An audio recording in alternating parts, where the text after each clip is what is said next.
महिला राज्यपाल कौन थी? तो सरोजिनी नायडू जो थी ये भारत की पहली महिला राज्यपाल थी। आप सभी लोगों को यहाँ पर ध्यान रखना है साथियों।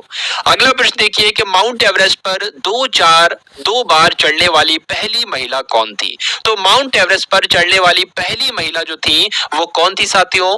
दो बार चढ़ने वाली यहाँ पर पूछा जा रहा है। तो दो बार चढ़ने वाली पहली महिला जो है वो साथियों कौन है? संतोष यादव है। संतोष यादव का नाम आपको ध्यान रखना है साथियों।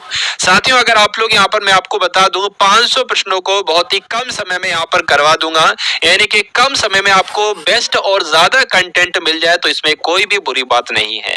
और परीक्षा के दृष्टिकोण से ये तो अति संभावित प्रश्न है, ये बात आपको ध्यान रखना है साथियों। चलिए, तो ब्रह्म समाज की स्थापना किसके द्वारा की गई? यानी कि राजा राममोहन राय ने ब्रह्म समाज की स्थापना की थी, आपको ध्यान रखना है। स्वामी दयानंद सरस्वती का मूल नाम क्या था? ये आपसे पूछा जा रहा है। तो मूल शंकर जो था ये स्वामी दयानंद सरस्वती का मूल नाम था। अगला देखिए, वेदों की ओर लौटो, ये एक नारा है और ये नारा किसके द्वारा दिया गया? तो दयानंद सरस्वती ने ही वेदों की ओर लौटो नारा दिया। अगला देखिए, रामकृष्ण मिशन की स्थापना किसने की थी? स्वामी विवेकानंद जी ने रामकृष्ण मिशन की स्थापना की थी, आपको ध्यान रखना है।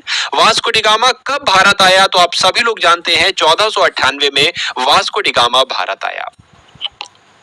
उसके बाद लिखा हुआ है 32वें नंबर का प्रश्न है कि वास्को डी गामा कहाँ का रहने वाला था? तो पुर्तगाल का रहने वाला था। हवा महल साथियों कहाँ पर स्थित है? राजस्थान के जयपुर में हवा महल स्थित है। अगला देखिए कि सिख धर्म का संस्थापक किस सिख गुरु को माना जाता है? तो गुरु नानक जी को क्या कहा जाता है? सिख धर्म के यही तो संस्थापक है गुरु नानक जी। नेक्स्ट देखिए कि सिखों का प्रमुख त्योहार कौन सा है? बैसाखी जो है ये सिखों का प्रमुख त्योहार है। लौह पुरुष किसको कहा जाता है? तो सरदार पटेल जी को क्या कहा जाता है? लौह पुरुष के नाम से जाना जाता है। ये इनका साथियों उपनाम है। उपनाम भी हम लोग कह सकते हैं, कभी कभी परीक्षा में पूछा जाता है, कभी कभी उपनाम से भी पूछ लिया जाता है या ऐसे भी पूछ लिया जाता है इनको किस नाम से जाना जाता है? तो सरदार पटेल जी को लौह पुरुष के नाम से जाना जाता है। अगला देखिए कि नेताजी किस महापुरुष को कहा जाता है? तो नेताजी किसको कहा जाता है? सुभाष चंद्र बोस को नेताजी के नाम से जाना जाता है, ये बात आपको ध्यान रखना है। अगला प्रश्न देखिए, दिल्ली में जो लाल बहादुर शास्त्री की समाधि है ये क्या है? ये बात आपको बताना है। दिल्ली में स्थित लाल बहादुर शास्त्री की समाधि है, ये क्या है? विजय घाट, इसको याद रखना है। विजय घाट आपको ध्यान रखना है साथियों। नेक्स्ट देखिए, महाभारत के रचयिता कौन है? महाभारत के रचयिता कौन है? तो वेद व्यास जो है, महर्षि वेद व्यास या महाभारत के रचयिता हैं। अर्थशास्त्र नामक पुस्तक किसने लिखी? आपसे पूछा जा रहा है। तो चाणक्य उत्तर आ जाए चाणक्य लगाना है, कौटिल्य उत्तर आ जाए कौटिल्य लगाना है, और विष्णुगुप्त उत्तर आ जाए तो विष्णुगुप्त आपको लगाना है, विष्णुगुप्त।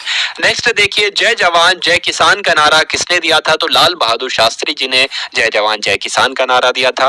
संविधान सभा के स्थायी अध्यक्ष कौन है? तो कौन थे? तो डॉक्टर राजेंद्र प्रसाद संविधान सभा के स्थायी अध्यक्ष हैं, आपको ध्यान रखना है। संविधान सभा की प्रारूप समिति के अध्यक्ष कौन थे? तो डॉक्टर भीमराव अंबेडकर जो है वो संविधान सभा की प्रारूप समिति के अध्यक्ष थे।